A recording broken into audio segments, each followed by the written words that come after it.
বাংলাদেশ সত্যিই স্বাধীনতা পেয়েছে, আর ভারতীয় হিসাবে আমি এতে প্রচণ্ড খুশি। তার কারণও আছে। শেখ হাসিনা সরকার যেভাবে একসময় পুরো বাংলাদেশকে চালাচ্ছিল, সেটা কোনোভাবেই মেনে নেওয়া যায় না। কিন্তু শেখ হাসিনা বাংলাদেশ পালানোর পর যেভাবে ভায়োলেন্স শুরু হয়েছে বা সংখ্যালঘুদের উপর যেভাবে অ্যাটাক চলছে, সেটা সত্যিই চিন্তার বিষয়। আর এরকম অবস্থায় ভারতই বা কী করবে, সেটা চিন্তা ভাবনা করতেই হবে। আর কোন দিকে বাংলাদেশ সরকার এগোচ্ছে, কীরকম ধরনের সরকার বা গভর্নমেন্ট ফর্ম হতে পারে, সেটাই আজকে একটু বোঝার চেষ্টা করব। আর প্রতিবেশী দেশ হিসাবে এটা বোঝাটা খুব দরকার।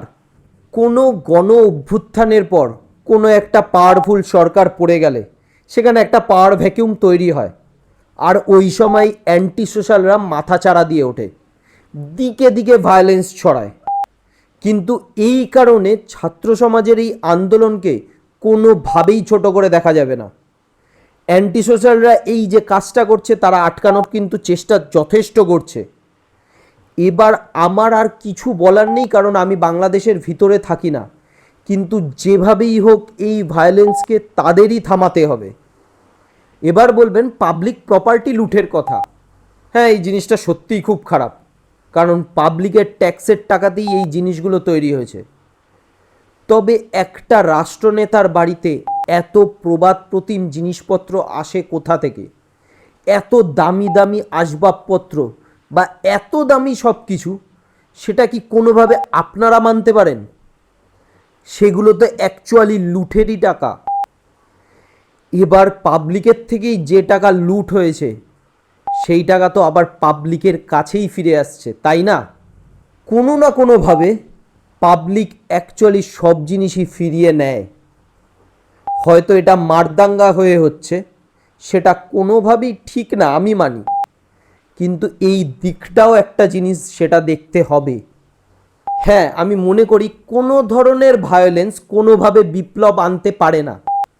আর বিশেষ করে বাংলাদেশে যদি কোনোভাবে এত ভায়োলেন্স তৈরি হয়, তার আজ পশ্চিমবঙ্গ সহ পাশের রাজ্যগুলোতে পড়বেই। এখন এই সময় কোনো স্টেবল গভর্নমেন্ট না থাকা বা মিলিটারি শাসন, সব কিছুই ভারতের পক্ষে খারাপ। আর তাছাড়া কোনো একটা মৌলবাদী শাসন ব্যবস্থা যদি বাংলাদেশে তৈরি হয়, তাহলে তো ভারত যে কতটা চিন্তায় থাকবে, সেটাই ভাবার বিষয়। এখনো পর্যন্ত তো বোঝা যাচ্ছে না কে আদতে সরকার গড়বে। তিনটে শক্তি আদতে তিনভাবে কথা বলছে বাংলাদেশে। প্রথম তো আসছে মিলিটারি শাসনের কথা। বাংলাদেশের আর্মি চিফ ওয়াকার উজ্জামান নিজে রাষ্ট্রপতির সঙ্গে মিলিত হয়ে একটা ইন্টারিম গভর্নমেন্ট ফর্ম করেছে। তারা বলছে তো বাংলাদেশকে একটা ভালো দিকেই নিয়ে যাবে। কিন্তু আদতে তাদের স্পৃহা কী, তারা কি চাইছে?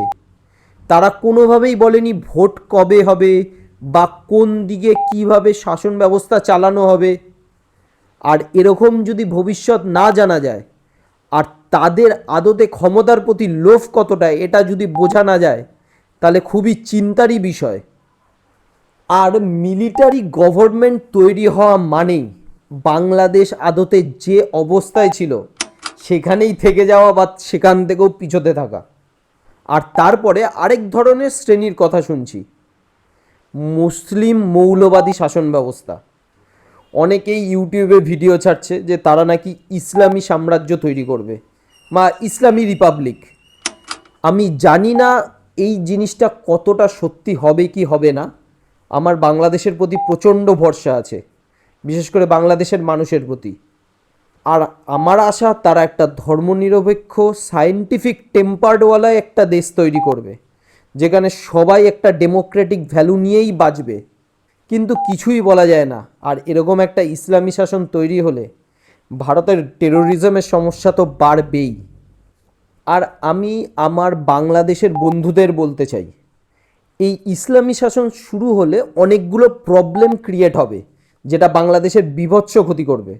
প্রথম কথা হলো নারী শিক্ষা আর নারী ওয়ার্কফোর্সে অংশগ্রহণ।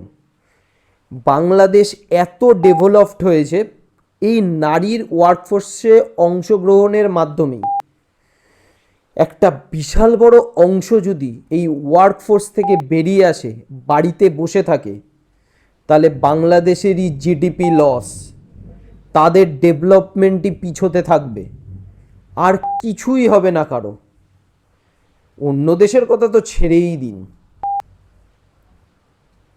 আর আমি এই ব্যাপারে প্রচণ্ড আশাবাদী যে তারা কোনোভাবে মাথাচাড়া দিতে পারবে না। আর তৃতীয় শক্তি হিসাবে ছাত্র সমন্বয়করা, তাদের সত্যি আমার দেখে ভালো লাগে। তারা যদি গভর্নমেন্ট ফর্ম করতে পারে, আর এর থেকে বড় আনন্দের জিনিস আমাদের পক্ষে হতে পারে না, তাদের পক্ষেও হতে পারে না।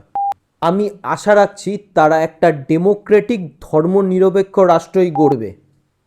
বিশেষ করে আমার তো বিশাল বড় আশা তারা যেন একটা সায়েন্টিফিক টেম্পারমেন্ট নিয়েই এগোয়। তাদের কথা শুনেও এই আশাটা আরও বেশি জাগছে।